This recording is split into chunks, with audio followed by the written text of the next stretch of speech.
আল্লাহ তাআলা কিয়ামতের কঠিন ময়দানে যেদিন স্বামী স্ত্রীকে চিনবে না, স্ত্রী স্বামীকে দেখে পালিয়ে যাবে, বন্ধু বন্ধুরে চিনবে না, পীর সাহেব মুরিদরে চিনবে না, মুরিদ পীর সাহেবরে চিনবে না, দলের কর্মী তার নেতারে চিনবে না, নেতা তার কর্মীরে চিনবে না, বন্ধু বন্ধুরে দেখে পালাবে। এই কঠিন মুহূর্তে সূর্যটা মাথার কাছে চলে আসবে, জমিনটা তামার জমিন হবে, আজকের জমিনের মতো নয়।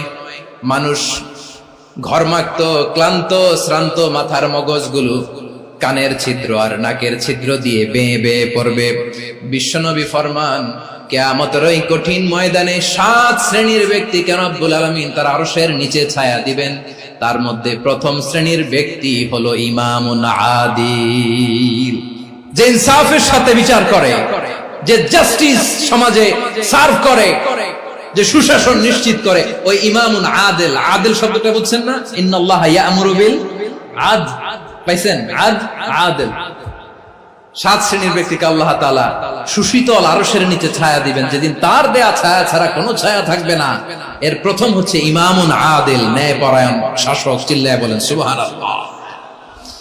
আবার বিশ্বনবী বললেন, ইন্নাল মুকসিতিনা ইনদাল্লাহি আলা মানাবিরা মিন নূর আন ইয়ামিনির রহমান। কিয়ামতের দিন যারা ন্যায় পরায়ণ হিসেবে আল্লাহর সামনে দাঁড়াবে, কিয়ামতের দিন রব্বুল আলামিন তার আরশের ডান দিকে ওই ন্যায় পরায়ণ লোকদের জন্য আরশের ডান দিকে একটা নূরের মিম্বারে তাদেরকে বসার সুযোগ করে দিবে। আল্লাহর আরশের ডান দিকে ন্যায় পরায়ণ লোকদের জন্য আল্লাহ তাআলা নূরের মিম্বার বানাবে। 4টে কেন কথা মনে করেছেন? আল আদাল, জাস্টিস। ইন্নাল্লাহা ইয়া'মুরু বিল আদল। আল্লাহ তাআলা এই আদালতের নির্দেশনা দেন, সুবিচার, সুশাসন। প্রিয় ভাইয়েরা, এটা আমরা বাংলাদেশে চাই কি চাই না? এই যে অরাজকতা, এই যে অন্যায়, এই যে জুলুম, এই যে ইনকনসিস্টেন্সি, সমাজের অসঙ্গতি, এর প্রধান কারণ জাস্টিস নাই, সুবিচার নাই, সুশাসন নাই। শেষবারের মতো আওয়াজ করে বলেন তো, আমরা বাংলাদেশে আদল চাই কি চাই না? তাহলে প্রথম নির্দেশনা শেষ। আল্লাহ তাআলা তোমাদেরকে আদলের আদেশ দেন। এরপর আল্লাহ বললেন, আমি তোমাদেরকে ইহসানের আদেশ দেই। ইন্নাল্লাহা ইয়া'মুরু বিল আদলি ওয়াল ইহসান। আমি তোমাদেরকে যেমনি আদলের নির্দেশনা দেই, তেমনি ভাবে তোমাদেরকে ইহসানের নির্দেশনা দেই। ইহসান, আওয়াজ করে সবাই বলেন তো ইহসান। ইহসান মানে কারো প্রতি সফট হার্টেড হওয়া, মহানুভব হওয়া, অনুগ্রহ পরায়ণ হওয়া, অনুগ্রহশীল হওয়া, একে অপরের প্রতি দয়াদ্র হওয়া। একে অপরের প্রতি দয়াদ্র, অনুগ্রহশীল হওয়া ছাড়া মানবিক সমাজ কশিনকালেও গঠন করা সম্ভব না। প্রিয় ভাইরা, সুন্দর আচরণ দিয়ে, ইহসান দিয়ে যা জয় করা যায়, নরম আচরণ দিয়ে যেটা অর্জন করা যায়, কঠোরতা দিয়ে সেটা পারা যায় না। বিষ্ণু ঈসা ইসলাম ইহসান দিয়ে, কোমল আচরণ দিয়ে, তার অনুগ্রহ দিয়ে তিনি অনেক কাফিরের হৃদয়কে জয় করে ফেলেছেন। সাইয়েদনা সুমামা ইবনে উসাল রাদিয়াল্লাহু তাআলা আনহুর কথা মনে পড়ে যায়। তিনি ছিলেন ইয়ামামার বাদশা। মদিনাতে বিশ্বনবীকে হত্যা করার নিয়তে এসেছিলেন। গোপনে গোপনে বিশ্বনবীকে হত্যা করে আবার ইয়ামামাতে তিনি ফিরে যাবেন। কিন্তু কি অবাক করা কাণ্ড, হত্যা করতে পারে নাই, সাহাবাদের হাতে তিনি ধরা পড়ে গেলেন। সাইয়েদনা সুমামা ইবনে উসাল রাদিয়াল্লাহু তাআলা আনহু হত্যার নিয়তে আসলেন, কিন্তু হত্যা করতে পারলেন না। সাহাবারা ওনাকে ধরে ফেললেন, ধরে মসজিদে নববীর পিলারের মধ্যে বেঁধে রাখলেন। সুমামা ইবনে উসাল, সিরাত থেকে শুনে, সিরাত থেকে শোনাচ্ছি, রাদিয়াল্লাহু তাআলা আনহু ইয়ামামার অধিপতি ছিলেন। বিশ্বনবীকে হত্যার জন্য আসছেন, ধরা পড়ে গেছেন, এখন মসজিদে নববীতে বেঁধে রাখছেন। তার মানে বন্দী। এখন স্ট্যাটাস কি? বন্দী, ক্যাপ্টিভ।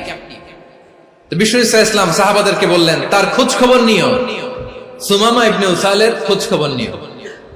সাহাবারা বলেন, ইয়া রাসূলুল্লাহ, আপনাকে হত্যা করতে এসেছে, তার তো কঠিন ক্যাপিটাল পানিশমেন্ট হওয়া দরকার, কঠিন শাস্তি হওয়া দরকার। বিশ্বনবী বললেন, না, আমি যেটা জানি তোমরা সেটা জানো না, তোমরা সুমামার সাথে ভালো আচরণ করো।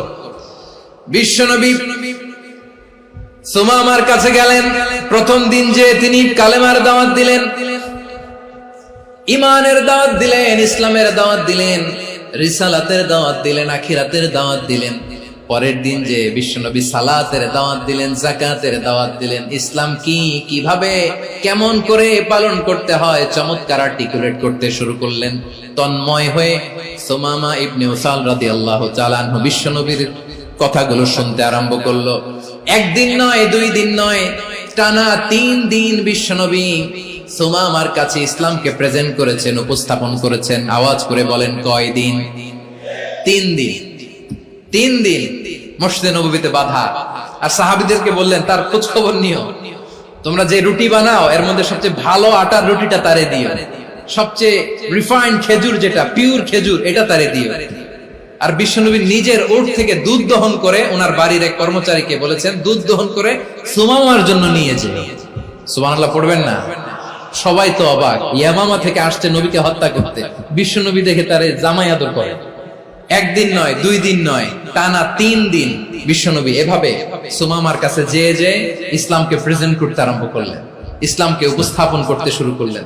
আর তাকে চমৎকার এন্টারটেইনমেন্ট, আপ্যায়ন দিতে আরম্ভ করলেন। টানা 3 দিন যখন ইসলামের দ্য বিউটিজ অফ ইসলাম, ইসলামের সুমহান বাণী, সৌন্দর্য তার কাছে উপস্থাপন শেষ, তাকে আপ্যায়ন শেষ, বিশ্বনবী বললেন সাহাবাদেরকে, যাও এবার সুমামার হাতের পায়ের রশি দুটো খুলে দাও।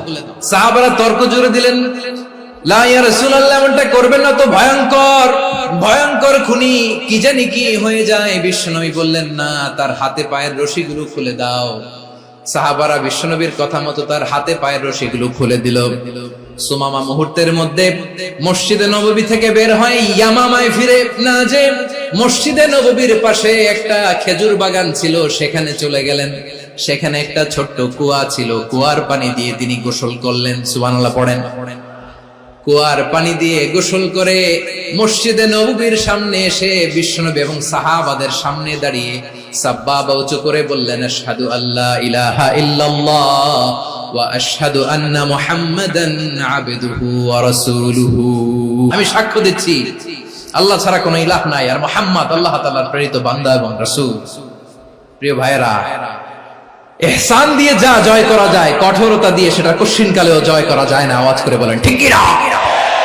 এবার সুমামা দাঁড়িয়ে বলে, ওগো নবী, আমি তো কালিমা পড়ে মুসলমান হয়ে গেলাম, এবার শোনেন, এই মুহূর্তের আগে আপনার চেহারার চাইতে নিকৃষ্ট কোনো চেহারা আমার কাছে ছিল না, কিন্তু শাহাদা পাঠ করার পরে আপনার চেহারার চাইতে উত্তম শ্রেষ্ঠ কোনো চেহারা আমার কাছে আর নাই। ও নবী, আজকের দিনের আগে ইসলাম ধর্মের চেয়ে নিকৃষ্ট অপছন্দনীয় কোনো ধর্ম আমার কাছে ছিল না, কিন্তু এই মুহূর্ত থেকে ইসলামের চেয়ে সেরা শ্রেষ্ঠ পছন্দনীয় কোনো ধর্ম আমার কাছে নাই। নবী গো, আজকের দিনের আগে মদিনার চাইতে অপছন্দনীয় নিকৃষ্ট কোনো শহর আমার কাছে ছিল না, কিন্তু এই মুহূর্তের পর থেকে মদিনার চাইতে কোনো শ্রেষ্ঠ শহর আমার জানা নাই। সে ছিল গমের বড় ডিলার, গম বেচত। কি বেচত? তার গম কিনে মক্কার লোকেরা রুটি খাইতো। সে ঘোষণা দিল, আজকে থেকে মক্কাবাসীদের জন্য সব গম আমি হারাম করে দিলাম, মক্কাবাসী এখন না খেয়ে মরে। সুবহানাল্লাহ পড়বেন না? মক্কাবাসী বিশ্বনবীর কাছে আসলেন, এসে বললেন, মুহাম্মদ, আমরা তো তোমার ভাই, তোমার চাচা, তোমার ভাতিজা, তোমার আত্মীয়, তুমি সুমামারে বলো সে যেন আবার গমের সাপ্লাই মক্কার জন্য অনুমতি দিয়ে দেয়। বিশ্বনবীর অনুমতি ক্রমে সুমামা আবার মক্কাতে গম পাঠাতে শুরু করলো। পড়েন সুবহানাল্লাহ। ইহসান, ইহসান দিয়ে আপনি যেটা জয় করতে পারবেন, you can win the heart of your enemies. ইহসান দিয়ে আপনি আপনার শত্রুর হৃদয়কে জয় করতে পারবেন। এজন্য আল্লাহ বললেন, ওয়া আনফিকু ফি সাবিলিল্লাহি ওয়া লা তুলকু বিআইদিকুম ইলাত তাহলুকা ওয়া আহসিনু ইন্নাল্লাহা ইউহিব্বুল মুহসিনিন। তোমরা আল্লাহর রাস্তায় দান করবে আর নিজেরা নিজেদেরকে ধ্বংসের হাতে ঠেলে দিও না। তোমরা একে অপরের প্রতি ইহসান করবে, কারণ ইহসানকারীদেরকে আল্লাহ বড় ভালোবাসে। সুবহানাল্লাহ পড়েন। আবার সূরা রহমানে আল্লাহ বললেন, হাল জাযাউল ইহসানি ইল্লাল ইহসান ফাবিআইয়ি আলা, সবাই পড়েন ফাবিআইয়ি আলাই রাব্বিকুমা তুকাযযিবান। ইহসানের প্রতিদান হিসেবে ইহসানি হয়। বিশ্বনবী সুমামার প্রতি যেমন ইহসান করেছেন, সুমামাও ঠিক তেমন ইহসান ফিরিয়ে দিয়েছে। ঠিক কিনা বলেন? তাহলে এক নম্বরে হচ্ছে আদ, ন্যায় বিচার। দুই নম্বরে সবাই বলেন ইহসান, সদাচরণ। ইহসান দুই ধরনের প্রিয় ভাইরা, ইহসান ফিল ইবাদা, ইহসান ফিল মুআমালা। ইহসান ফিল ইবাদা হচ্ছে একাগ্র অনুভবে ইবাদতে ডুব দেওয়া, এর নাম ইবাদতের ইহসান। সুবহানাল্লাহ পড়ুন। বিশ্বনবী বলেন ইহসান মানে কি জানো নাকি? হাদিসে জিবরিলে সাইয়েদনা জিবরিল আলাইহিস সালাম বিশ্বনবীকে বললেন আখবিরনি আনিল ইহসান। নবী আমাদেরকে বলেন ইহসান মানে কি? বিশ্বনবী বললেন আনতা আবুদাল্লাহা কাআন্নাকা তারাহু ফাইন লাম তাকুন তারাহু ফাইন্নাহু ইয়ারাক। ইহসান মানে হলো এমন ভাবে তুমি আল্লাহর সামনে নিজেকে উজাড় করে ইবাদত করবে, তুমি ভাববে তুমি আল্লাহকে দেখতে পাচ্ছ। আর এটা যদি ভাবা তোমার জন্য কঠিন হয়ে যায়, অন্তত এতটুকু তুমি ভাববা যে আল্লাহ তোমাকে দেখতে পাচ্ছেন। ঠিক কিনা বলেন? ও আমার বীর চট্টলার ভাইয়েরা, কেউ যেটা দেখে না সেটা দেখে কে? এই বিশ্বাস হৃদয়ের মধ্যে আছে? নামাজে যখন দাঁড়ান এই ফিলিংসটা আনা যাবে? এসা পর্যন্ত যে আমরা হায়াত পাবো কোনো গ্যারান্টি আছে? সবাই আওয়াজ করে বলেন গ্যারান্টি আছে? গ্যারান্টি নাই। এই জন্য বিষ্ণু ইসলাম বলেছে এমন ভাবে নামাজে দাঁড়াও, ইবাদত করো, মনে করো হতে পারে এটাই আমার জীবনের শেষ নামাজ। পারফর্ম দ্য সালাহ as if this is your last and final prayer. এমন ভাবে সালাতে দাঁড়াও, ভাবো হতে পারে এটাই তোমার জীবনের শেষ নামাজ। এমন ভাবে নামাজে দাঁড়াও, ভাবো এটাই শেষ নামাজ। তাহলে নামাজে একাগ্রতা বাড়ায় দিবে কে? ফলে ইবাদতের ইহসান আমাদের অর্জিত হবে। আর মুআমালাতে ইহসান হলো, বিশ্বনবী বলেন ইন্নাল্লাহা তাবারাকা ওয়া তাআলা كتب الإحسان على كل شيء فإذا قتلتم فأحسنوا القتلة وإذا ذبحتم فأحسنوا الذبح وليحد أحدكم شفرته وليرح ذبيحته। ইহসান দুই ধরনের, আওয়াজ করে বলতে হবে কয় ধরনের? একটা হচ্ছে ইহসান ফিল ইবাদা, ইবাদতে ইহসান। ইবাদতে ইহসান কি? একাগ্র অনুভব দিয়ে ইবাদত করা, মন প্রাণ দিয়ে ইবাদত করা। আর মুআমালাতে ইহসান কি? সব কাজে, দৈনন্দিন কাজে, কর্মে, সামাজিক অ্যাক্টিভিটিতে কোমলতা প্রদর্শন করা, অনুগ্রহের সাথে সবকিছু করা। আল্লাহ তাআলা ইন্নাল্লাহা তাবারাকা ওয়া তাআলা কাতাবাল ইহসান আলা কুল্লি শাই, তিনি সবকিছুর ব্যাপারে ইহসানকে আবশ্যক করেছেন। সবকিছু, মুমিনের সব কাজে ইহসানের পরশ থাকবে। ওয়া ইযা কাতালতুম ফাহসিনুল কিতলা, বিষ্ণুই বলেন তুমি যখন কাউকে হত্যা করো ইহসানের সাথে করো। সুবহানাল্লাহ পড়বেন না? যখন হত্যা করো তখনও ইহসানের সাথে। আচ্ছা হত্যা করবো আবার ইহসান আসবে করতে, করে তো মেরেই ফেলবো আমি। আল্লাহ, ও ভাই একজন খুন করেছে, খুনি, রাষ্ট্রীয় আইনে তার শাস্তি হয়েছে ডেথ পেনাল্টি, মৃত্যুদণ্ড। এখন মৃত্যুদণ্ড দেখে আপনি যেমনি মন চায় তেমনি মারবেন লোকটারে? ওর নাক কেটে ফেলতে পারবেন? ওর কান কাটতে পারবেন? ওর চোখ উপড়ে ফেলতে পারবেন আপনি? যেমন মন চায় তার অঙ্গহানি করা যাবে না। ইহসানের সাথে তাকে হত্যা করা। সুবহানাল্লাহ, this is Islam, this is the true essence of Islam. ওয়া ইযা যাবাহতুম ফাহসিনু যাবহা, যখন জবাই করবে তখন ইহসানের সাথে জবাই করবে। করব জবাই, ওইখানেও নাকি ইহসান। আচ্ছা কুরবানির দিন আমরা পশুগুলোরে কি করি বলেন সবাই আওয়াজ করে? জবাই। জবাই মানে তো এটার মেরেই ফেলতেছি, একটু পরে তো টুকরো টুকরো করে গোশতগুলো খাবো, এটা তো খাবো, এটা তো মেরেই ফেলবো। বিষ্ণু বলে না, জবাইয়ের মধ্যেও মুমিনের জবাইয়ের ভেতরেও ইহসানের পরশ থাকা চাই। যখন জবাই করবে প্রাণীটাকে হাত পা টাইট করে বেঁধে নাও, ছুরিটাকে শার্পেন করে নাও, ধারালো করে নাও, যাতে অল্প সময়ে জবাইটা হয়ে যায়, প্রাণীটা যাতে কম কষ্ট পায়। সুবহানাল্লাহ পড়ে। দিস ইজ কল্ড ইহসান।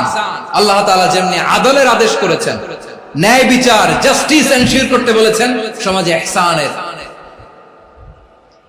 ব্যবহার, ইহসানের অনুশীলন তিনি করতে বলেছেন। এজন্য মুমিনের প্রতিটি কাজে, আমার চট্টগ্রামের ভাইরা আমার দিকে তাকান, খেয়াল করে শুনুন, মুমিন জীবনের প্রতিটি কাজে ইহসানের পরশ থাকা চাই।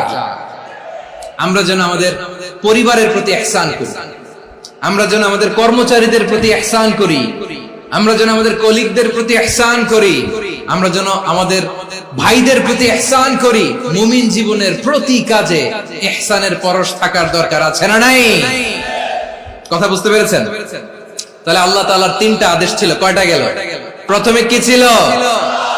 আদল। 2 নম্বরে, 3 নম্বরে রব্বুল আলামিন বললেন ওয়া ইতাইযিল কুরবা, নিকটাত্মীয়দেরকে দান করো।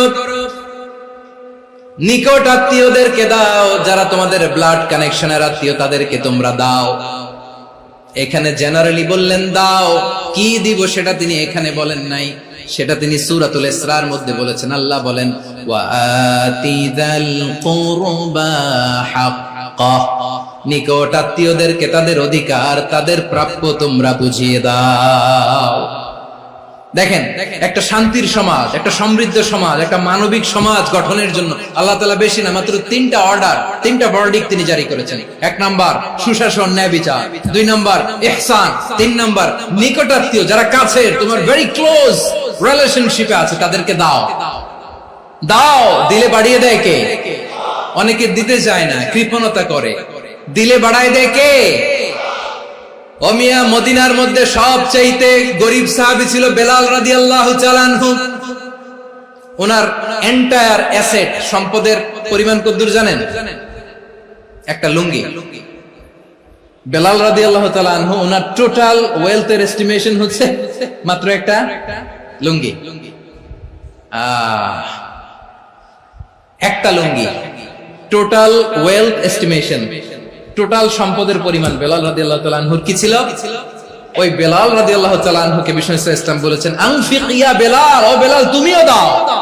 ওয়ালা তাখশা মিন যিল আরশি ইখলালা, আরশের অধিপতির তো কোনো ঘাটতি নাই, তুমি দিলে ওই আল্লাহ তোমারে বাড়ায় দিবে। এজন্য আমার প্রিয় ভাইয়েরা, দিলে কমে না, দিলে বাড়ে।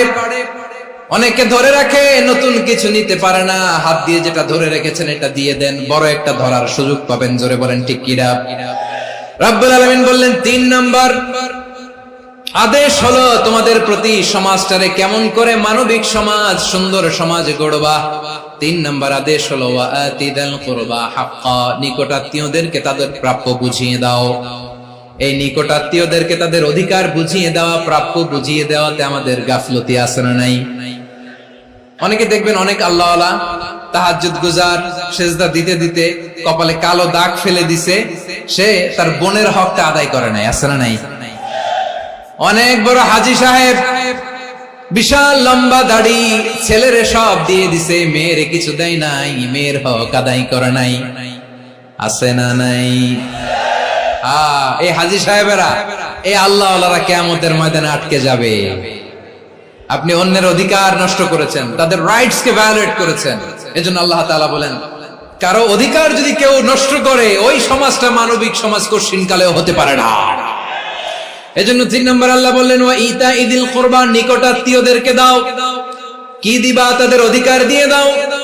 বোনের অধিকার বুঝিয়ে দাও, মেয়ের অধিকার বুঝিয়ে দাও, ফুফুর অধিকার বুঝিয়ে দাও। দেখবেন অনেক মায়েরা ছেলের পাতে মুরগির রান দেয়, মেয়ের পাতে দেয় মুরগির ঠ্যাং। তো মেয়ের কি মুরগির রান খেতে মনে চায় না? মনে চায় না?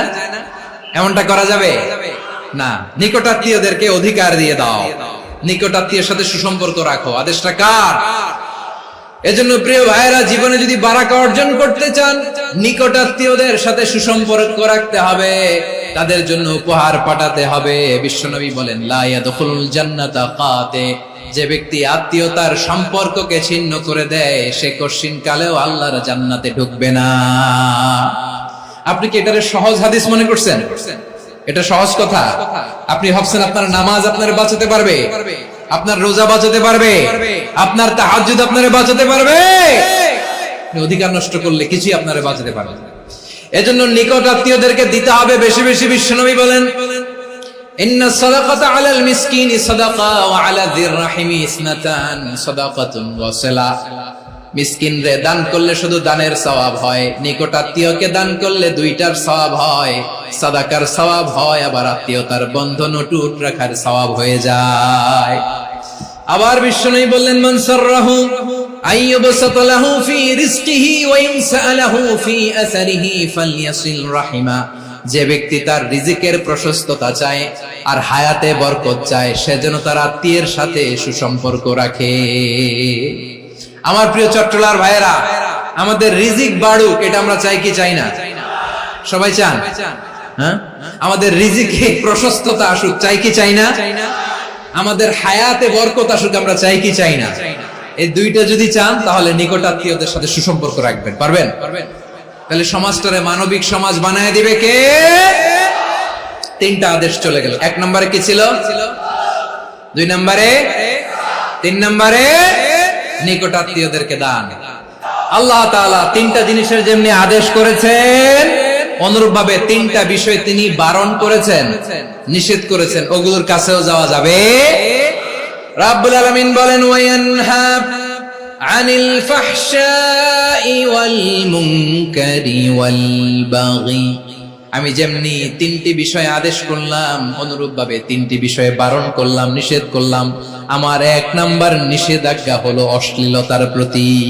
ফাহশা, ওয়ায়ানহা আনিল ফাহশা, আল্লাহ তাআলা অশ্লীলতাকে নিষেধ করেছেন। কোন জিনিসকে?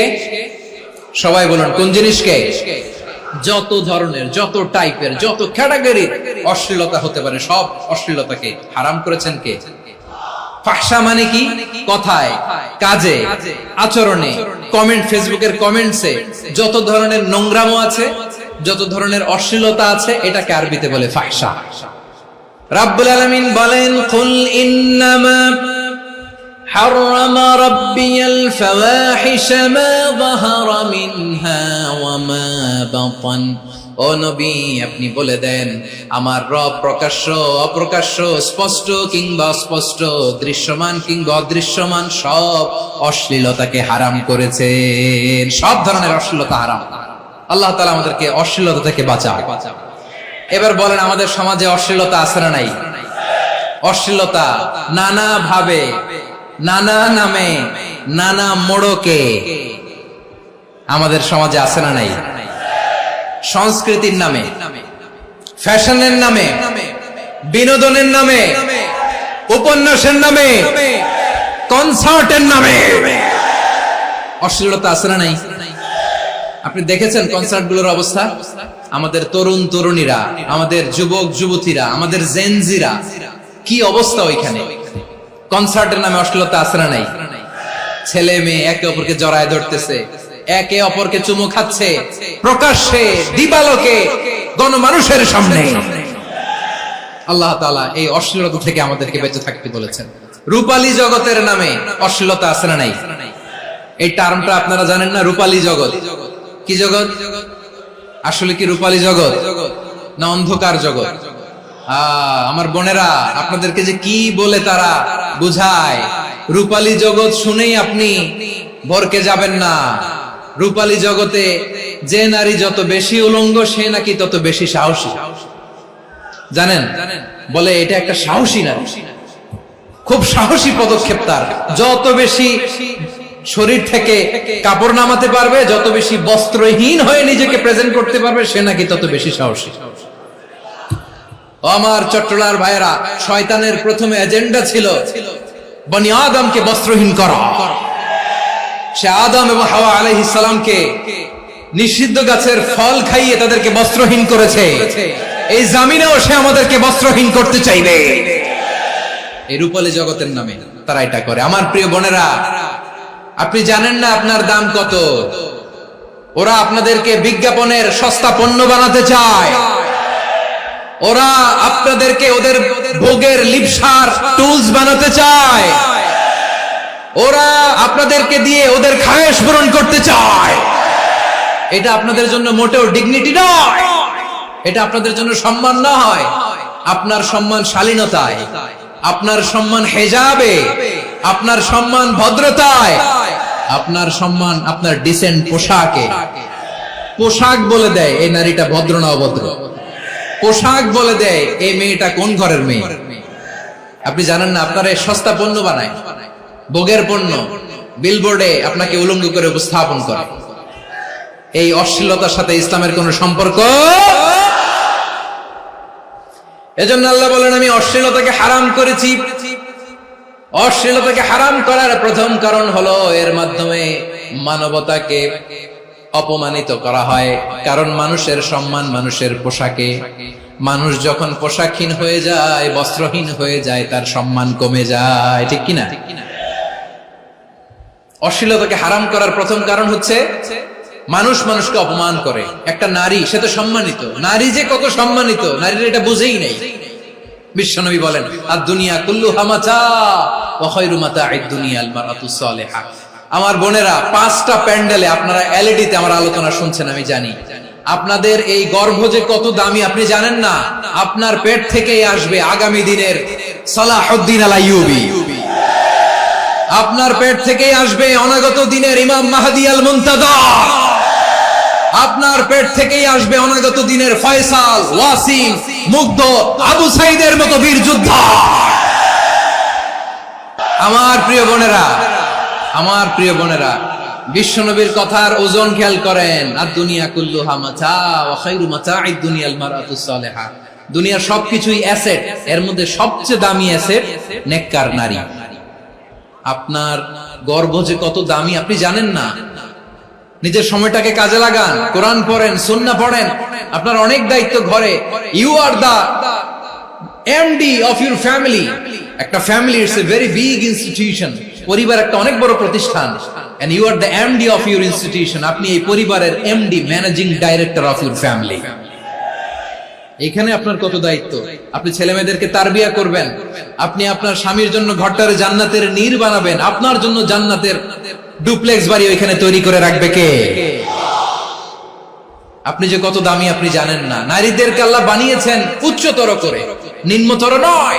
নারীদেরকে ছোট্ট জিনিস দিলে এটার বড় করে দেয়। নারীদেরকে ভ্রূণ দিলে, শুক্রাণু দিলে নারী এটারে বাচ্চা হিসেবে উপহার দেয়, ঠিক কিনা? বিয়ের মাধ্যমে স্বামী যখন তার শুক্রাণু তার স্ত্রীকে উপহার দেয়, স্ত্রী রিটার্নে কি উপহার দেয়? ফুল ফর্ম বেবি, মানব সন্তান। দেখছেন, আপনি দিলেন একটু, কুনি দিছে বিশাল। আপনি যদি নারীকে বাজার এনে দেন, নারী এটাকে সুস্বাদু খাবারে রূপান্তর করে দেয়। আপনি তাকে একটা মুচকি হাসি দিয়ে দেন, সে তার কলিজা দিয়ে দেয়। কিন্তু যদি আপনি তার মনে কষ্ট দেন, সে আপনার জীবনকে জাহান্নাম বানায়া দেয়। নারীর মন বুঝতে পারলে নেয়ামত, বুঝতে না পারলে কিয়ামত। আমার প্রিয় বোনেরা, আপনি যে কত দামি আপনি জানেন না। অনেক দামি আপনি। আপনাদেরকে যেন ভোগের সস্তা পণ্য বানাতে না পারে, আপনাদেরকে সচেতন থাকতে হবে। তাহলে কেন আল্লাহ তাআলা এই ফাহশা অশ্লীলতাকে হারাম করলেন? 1 নাম্বার, এতে হিউম্যান ডিগনিটি কমে। 2 নাম্বার, এতে মানুষের অধিকার নষ্ট হয়। আপনি বিয়ে করেছেন, এরে পরকিয়া করেন, ওর সাথে এরকম আছে না নাই? স্ত্রীর অধিকার নষ্ট করেছেন। আপনি বিবাহ সম্পর্কে আবদ্ধ হয়েছেন তার সাথে, আপনি পরকিয়া করেন ওই ছেলের সাথে, আপনি আপনার হাজবেন্ডের সাথে বিট্রে করেছেন। এজন্য আল্লাহ অশ্লীলতাকে হারাম করেছেন। অশ্লীলতাকে হারাম করার আরেকটা কারণ হচ্ছে আল্লাহ তাআলা এই হিউম্যান জেনারেশনকে এটাকে প্রিজার্ভ করতে চায়। হিফজুন নাসল, এটা মাকাসিদুশ শরিয়ার অনেক গুরুত্বপূর্ণ একটা মাকাসিদ, অনেক গুরুত্বপূর্ণ। আপনার নাসল, আপনার জেনারেশনকে সংরক্ষণ করা। এই যে আসতেছে ফেব্রুয়ারি, কত ফেব্রুয়ারি জানো? এটা কি বিশ্ব ভালোবাসা দিবস? হ্যাঁ, কি দিবস? এই বিশ্ব ভালোবাসা দিবসের সাথে মুসলমানদের কোনো সম্পর্ক নাই। আমার প্রিয় ভাইরা, এই যে আপনি অবৈধ সম্পর্কে জড়ালেন, কেন আল্লাহ অশ্লীলতাকে হারাম করেছে দেখেন। বলতেছিলাম যে এটা আপনার নাসল, আপনার জেনারেশন, আপনার লিনিয়েজ, আপনার বংশকে প্রিজার্ভ করা। কে কার বাবা, কে কার মা, বাবা মা জানা, প্রজন্মকে প্রিজার্ভ করা, এটা ইসলাম ওয়াজিব করে দিয়েছে। এই যে অবৈধ সম্পর্কের কারণে, বিশ্ব বেহায়া দিবসের কারণে, এগুলোর আউটকাম, আউটপুট হিসেবে মাঝে মাঝে এই ঢাকা মেডিকেলের ডাস্টবিনে নবজাতকের বাচ্চার কান্নার আওয়াজ শুনতে পাওয়া যায়। চট্টগ্রাম মেডিকেলের ডাস্টবিনে নবজাতকের কান্না শুনতে পাওয়া যায়।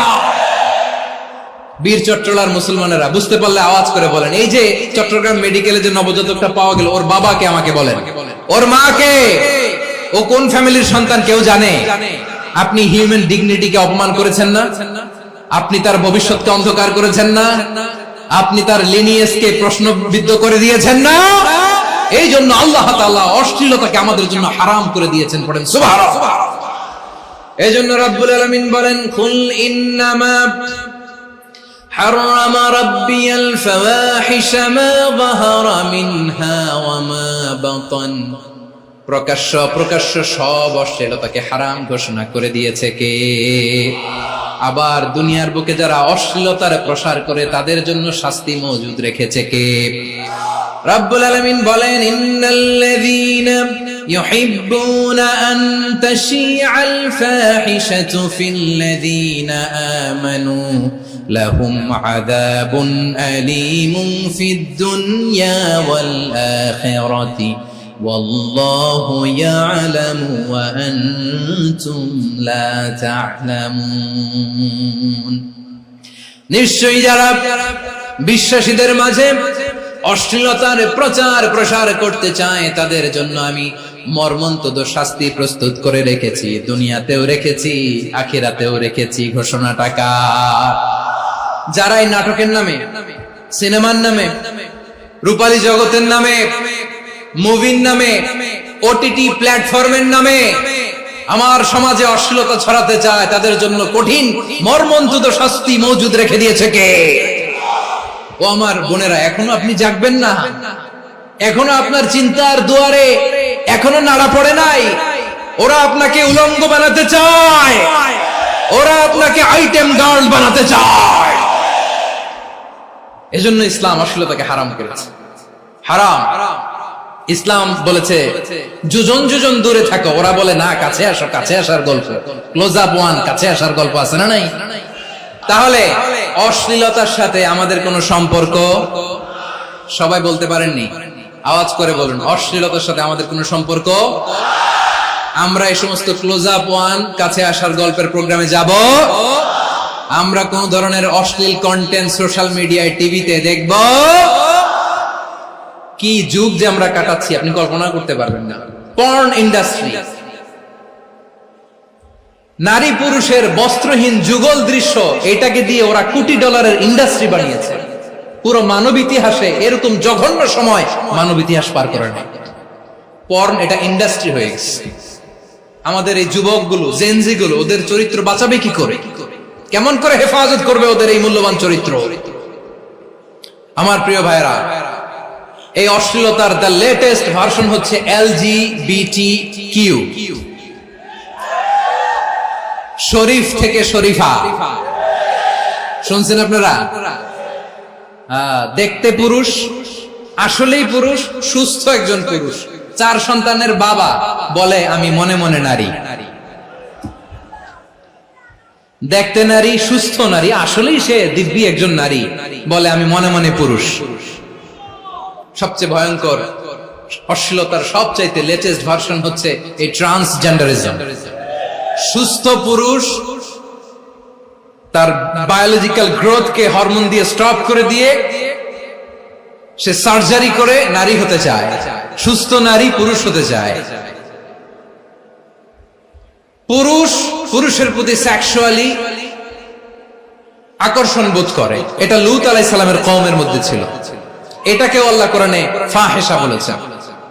ওয়ালুতান ইয قال لقومه أتأتون الفاحشة ما سبقكم بها من أحد من العالمين।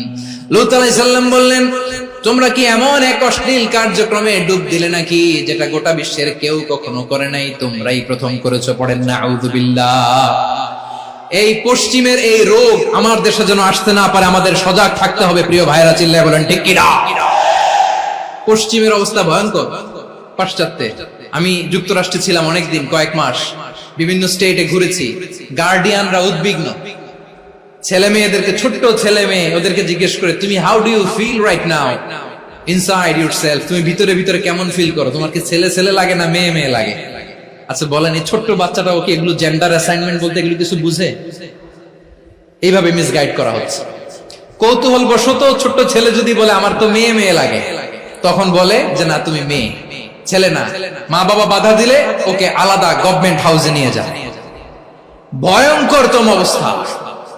আমরা একটা সময় শুনতাম যে হুজুর আমার ছেলেটা খুব ভালো, হাফেজে কোরআন, আল্লাহওয়ালা। হুজুর আমার ছেলে দাড়ি রাখছে, আল্লাহওয়ালা।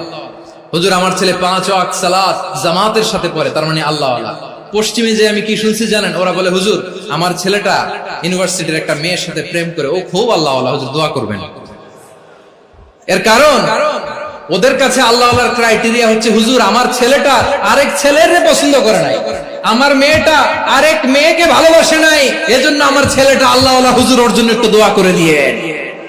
কি চ্যালেঞ্জ ওরা ফেস করতেছে।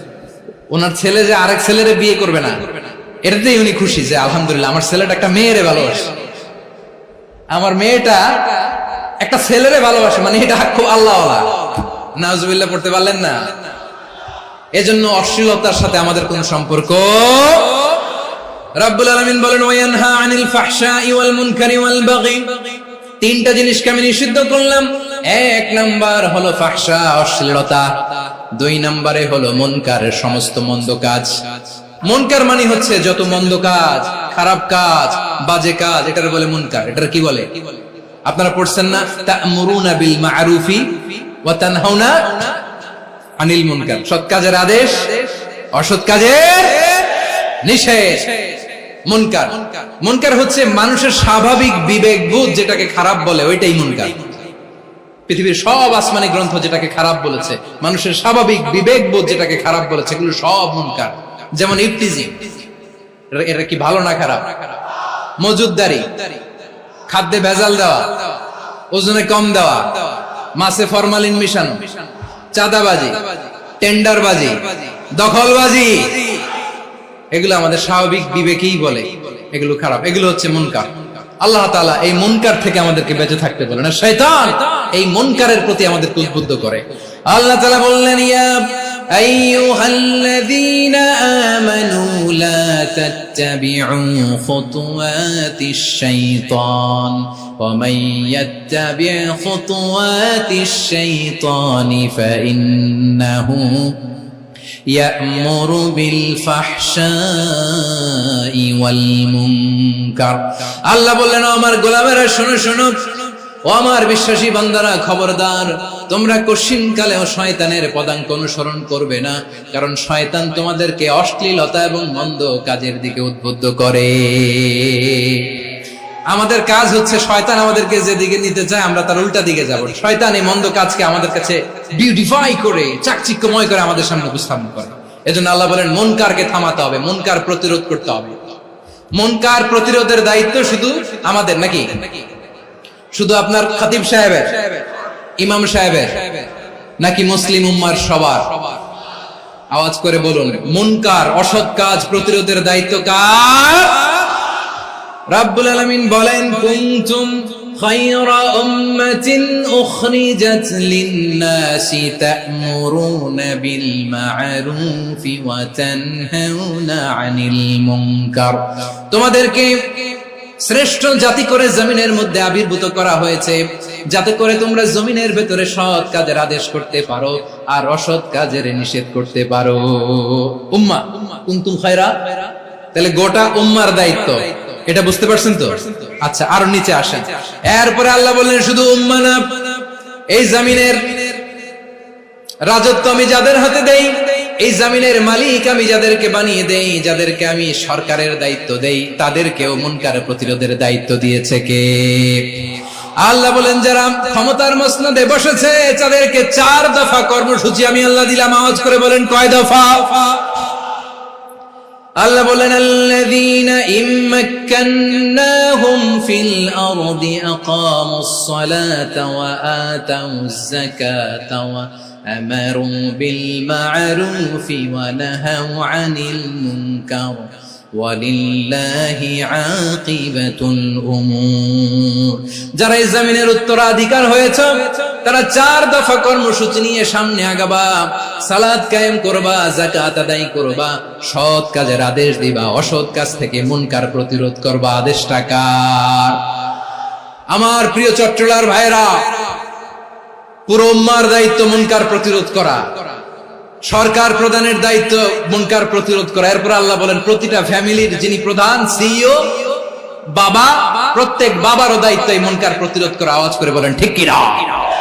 যেমনটি সাইয়েদনা লুকমান আলাইহিস সালাম ওনার কলিজার টুকরা সন্তানকে আদেশ করেছেন, ইয়া বুনাইয়া আকিমিস সালাতা ওয়া'মুর বিল মা'রুফি ওয়ানহা আনিল মুনকার। পড়েন সুবহানাল্লাহ।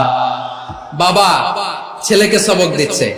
লোকমান আলাইহিস সালাম ছেলেকে বলতেছে, ওরে আমার কলিজার টুকরা সন্তান, ওরে আমার বাছা, নামাজ কায়েম করবা, সৎ কাজের আদেশ দিবা, আর মুনকার প্রতিরোধ করবা, অসৎ কাজ, সমাজ থেকে খারাপ কাজকে ঝেঁটে বিদায় করে দিবা। তাহলে দেখেন, আমি স্টেপ বাই স্টেপ নামলাম। পুরা উম্মার দায়িত্ব, জমিনের উত্তরাধিকারী আল্লাহ যাদেরকে বানিয়েছেন, সরকার, তাদের দায়িত্ব, প্রতিটি ফ্যামিলির প্রধানের দায়িত্ব, এরপরে বিশ্বনবী বলেন সচেতন প্রতিটি মুসলিমের দায়িত্ব সমাজ থেকে মুনকারকে উৎখাত করা। বিশ্বনবী বলেছেন, মান রাআ মিনকুম মুনকারান ফালিয়ুগাইয়িরহু বিয়াদিহি ফাইন লাম ইয়াসতাতি ফাবিলিসানিহি ওয়া ইন লাম ইয়াসতাতি ফাবিকলবিহি ওয়া যালিকা আযআফুল ঈমান। সমাজে যে মুনকার দেখবে, খারাপ কাজ দেখবে, সেজন্য হাত দিয়ে সেটাকে থামায়।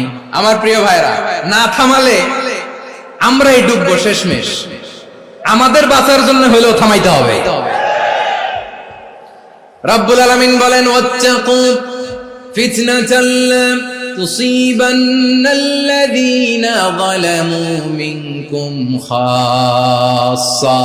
ও আমার গোলামেরা, ওই আযাবকে ভয় করো যে আযাব যখন আমি জমিনের বুকে পাঠাই, শুধু জালেমদেরকেই মারি না, আলেমদেরকেও মারি। আযাব যখন আসে তখন শুধু জালিমই মরে না, আলেমও মরে। জানেন, মুসা আলাইহিস সালামের পায়ে একবার লাল পিঁপড়া, তো উনি রেগে মেগে পাশি দেখে লাল পিঁপড়ার বাসা, পা দিয়ে ডলে মুছে সবগুলো পিঁপড়া মেরে ফেলছে। এই ঘটনাটা আল্লাহ ঘটিয়েছেন এজন্য। মুসা আলাইহিস সালাম ছিলেন কালিমুল্লাহ, সরাসরি আল্লাহর সাথে কথা বলতেন। তিনি আল্লাহকে জিজ্ঞেস করেছিলেন, আল্লাহ, তুমি যখন কোন জনপদে আযাব পাঠাও, শাস্তি দাও, ওখানকার শুধু জালেমরাই তো মরে না, ভালো মানুষগুলাও মরে, তো আযাব দিবা মুশরিকদের উপর দিবা, অবাধ্যদের উপর দিবা, ভালো মানুষগুলোরে মারো কেন? আল্লাহ বললেন, মুসা, তোমার যে কামড় দিছিল পায়ের মধ্যে পিঁপড়া, কয়টা পিঁপড়া? একটা পিঁপড়া, তো সবগুলারে মারলা কেন? রেগে মেগে পুরো পিঁপড়ার বাসা ভেঙে মেসাকার করলা কেন? আমি যখন অ্যাকশনে যাই, আমি যখন শাস্তি দেই, তখন এত বাস বিচার করা হয় না, বাস বিচার করা যায় না। যখন অ্যাকশনে যাওয়া হয়, ওইটা ডাইরেক্ট অ্যাকশন হয়ে যায়। চিল্লায় বলো ঠিক কিনা? এজন্য আমাদের বাঁচার জন্য হলেও এই পাপ থামাতে হবে, এই শয়তানের অট্টহাসি থামাতে হবে, অন্যায় অপরাধ সমাজ থেকে আমাদের থামাতে হবে। কারণ আযাব আসলে ওরাও মরবে, আমরাও মরব। একটা জাহাজ 2 তলা, আপনি আছেন 2য় তলায়, নিচের তলার কিছু লোক জাহাজের তলা ছিদ্র করতে আরম্ভ করছে। কি ছিদ্র করতেছে? আচ্ছা, জাহাজের তলা ছিদ্র করলে তলা দিয়ে কি ঢুকে? এখন আপনি যদি বলেন, আমার কি, আমি তো 2 তলায়, আমি তো ভালো আছি, ওরা ছিদ্র করে ওরা মরবে। আসলে কি শুধু ওরা মরবে? তলা দিয়ে যখন পানি ঢুকবে, জাহাজ ঢুকলে আপনিও মরবেন। এজন্য নিজে মরার আগে ওই পাগলগুলোর নিচতলায় যে থামাতে হবে। চিল্লায় বলেন ঠিক কি না?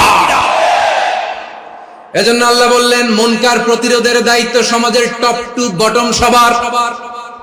এজন্য মুনকার প্রতিরোধ করার দরকার আছে না নাই?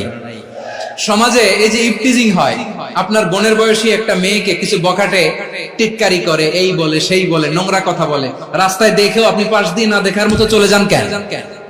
আপনি দাঁড়ান না কেন? আপনি দাঁড়ালেই তো থেমে যাবে, কারণ সত্যের যে শক্তি, তার সামনে মিথ্যা মুখ থুবড়ে পড়ে। আপনার সামনেও কিছুই না, নাথিং। আপনি দাঁড়ান, ওকে প্রশ্ন করেন যে আমার বোনকে তুমি ডিস্টার্ব করো কেন? আপনাকে দেখে আরো 5 জন দাঁড়াবে, 5 জনকে দেখে আরো 10 জন দাঁড়াবে। আমাদের নীরবতা আর আমাদের নিশ্চুপ থাকাই জালিমদেরকে আরো শক্তিশালী জালিম বানিয়েছে। এজন্য মুনকার প্রতিরোধের দায়িত্ব আমাদের সবার। টেন্ডারবাজি, চাঁদাবাজি, দুর্নীতি, অপরাধ, দখলদারিত্ব, মজুদদারি, এগুলো সবকিছু একসাথে প্রতিরোধ করতে হবে। ঠিক কিনা বলেন? একটা মানবিক সমাজ যদি চাই, প্রতিরোধ করতে হবে। প্রিয় ভাইয়েরা, আল্লাহর শপথ নিয়ে বলি, এই নাসিহাত গুলো সবার জন্য, সব দলের জন্য, সব মতের মানুষের জন্য। আমরা কোন দলের প্রতি মানুষকে ডাকি না, আমরা ডাকি ইসলামের দিকে। সব দলের, সব মতের, সব মানুষদেরকে আমরা আহ্বান জানাই, আসুন আমরা একটা সুন্দর সমাজ বিনির্মাণ করি। এই যে নতুন বাংলাদেশের এক সুযোগ এসেছে, আর জীবনে হয়তো আসবে না, সামনের 100 বছরে এই সময় আসবে না।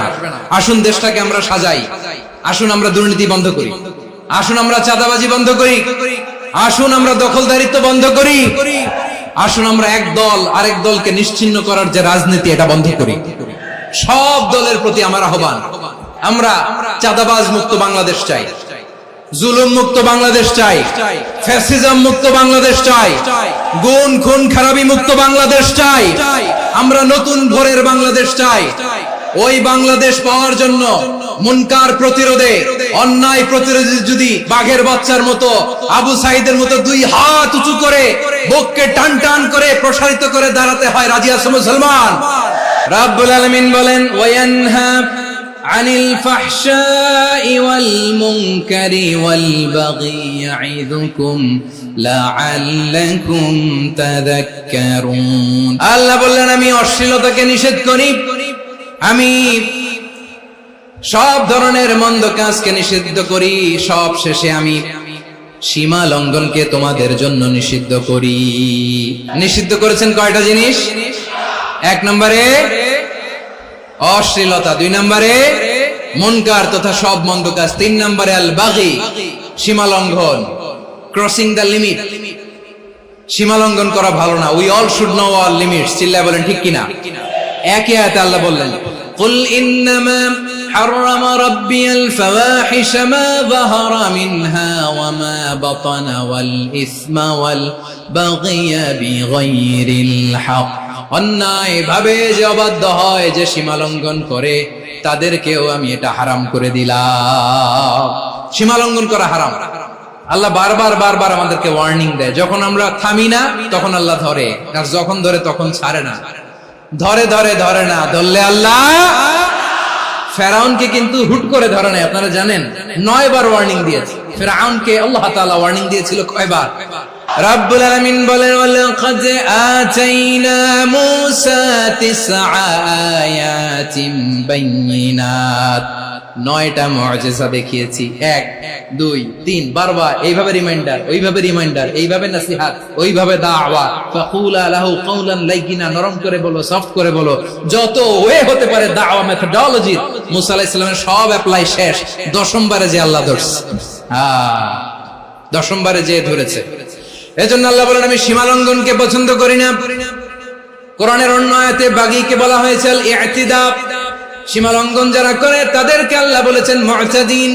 ওয়াকাতিলু ফি সাবিলিল্লাহিল্লাযীনা ইউকাতিলুনাকুম ওয়া লা তা'তাদু ইন্নাল্লাহা লা ইউহিব্বুল মুতাদিন। আমি সীমা লঙ্ঘনকারীদেরকে কোশ্চিনকালেও পছন্দ করি না। আমরা যেন সীমা লঙ্ঘন না করি, রাজি আছেন তো? যে কোনো ক্ষেত্রে ইবাদতে যেন সীমা লঙ্ঘন না করি। অনেকে আমরা ইবাদতে সীমা লঙ্ঘন করে ফেলি। বিশ্বনবী সাল্লাল্লাহু আলাইহি ওয়াসাল্লাম যেটা শিখিয়েছেন এর বাইরে যে অতিরিক্ত বুজুর্গ হতে চায়, এরকম আছে না নাই? কোন ক্ষেত্রে সীমা লঙ্ঘন করা যাবে, এমনকি যুদ্ধ ক্ষেত্রেও না। বিশ্বনবী সাল্লাল্লাহু আলাইহি ওয়াসাল্লাম বলেন, খবরদার যুদ্ধ ক্ষেত্রেও সীমা লঙ্ঘন করো না। কি সুন্দর ইসলাম আমরা পেয়েছি। বিশ্বনবী বলেন, খবরদার যুদ্ধের ময়দানে কোনো নারীর গায়ে হাত তোলো না, কোনো শিশুর গায়ে হাত তোলো না, কোনো গবাদি পশু হত্যা করো না, কোনো শস্য ক্ষেত্র ধ্বংস করো না, ইবাদতরত অন্য ধর্মের কোনো সন্ন্যাসীর গায়ে হাত তোলো না। বলেন সুবহানাল্লাহ। তাহলে আমরা সীমা লঙ্ঘন করতে পারবো? প্রিয় ভাইরা, একটা সুখী, সমৃদ্ধ, শান্তির সমাজ, মানবিক সমাজ যদি আমরা গঠন করতে চাই, আমাদের আল্লাহর দেয়া কয়টা আদেশ মানতে হবে বলেন দেখি? আর বেঁচে থাকতে হবে কয়টা জিনিস থেকে? আল্লাহর আদেশ কি? 1 নাম্বার আদাল, ন্যায়পরায়ণতা। আমরা সুবিচার, সুশাসন, ন্যায় বিচার চাই কি চাই না? 2 নম্বরে কি ছিল? মাশাআল্লাহ, আমরা যেন সবার প্রতি দয়া পরবশ হই, ইহসান করি। 3 নম্বরে কি ছিল?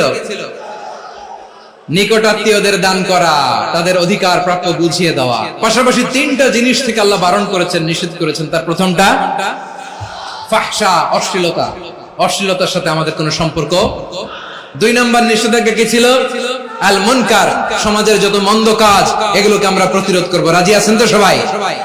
3 নম্বরে আল বাগি, সীমালঙ্ঘন। কোন মুসলিম সীমালঙ্ঘন করে না। রাব্বুল আলামিন শেষে বললেন, ইয়াইযুকুম লাআল্লাকুম তাযাক্কারুন। আল্লাহ তোমাদেরকে উপদেশ দেন যাতে তোমরা শিক্ষা গ্রহণ করো। আমরা উপদেশ দেব, আমরা জোর করে কাউরে কিছু মানাতে চাই না। লা ইকরাহা ফিদ্দীন ওয়াযাক্কির ফাইন্না যিকরা তানফাউল মুমিনিন। উপদেশ দিলে এটা মুমিনদের কাজে দেয়। লাস্তা আলাইহিম বিমুসাইতির ইন্নামা আনতা মুযাক্কির। নবী হে, আপনি রিমাইন্ডার দাতা, আপনি উপদেশ দিবেন। আমরাও বিশ্বনবীর এই হাদিসগুলো থেকে, কোরআনের আয়াত থেকে রিমাইন্ডার, এই কথামালা বাণী বাহক হিসেবে এই বাণীগুলো আপনাদের সাথে কাছে পৌঁছে দিলাম। আমরা আল্লাহ তাআলার কাছে প্রার্থনা করি, আল্লাহ আমরা যেন আদল দিয়ে আমাদের সমাজকে গঠন করতে পারি, আল্লাহ আমরা যেন ইহসান করতে পারি, আমরা যেন নিকটাত্মীয়দের দান করতে পারি। আল্লাহ যত ধরনের অশ্লীলতা, অনাচার, মন্দ কাজ, সীমালঙ্ঘন, অবাধ্যতা থেকে যেন আমরা বেঁচে থাকতে পারি। আল্লাহ তাআলা আমাদের সবাইকে কথাগুলো বোঝার ও আমল করার তৌফিক দান করুক। হাযা মা ইনদি ওয়াল ইলমু ইনদাল্লাহ আলাইহি তাওয়াক্কালতু ওয়া ইলাইহি উনীব। সুবহানাকাল্লাহুম্মা ওয়া বিহামদিকা আশহাদু আল্লা ইলাহা ইল্লা আনতা আস্তাগফিরুকা ওয়া আতুবু ইলাইক।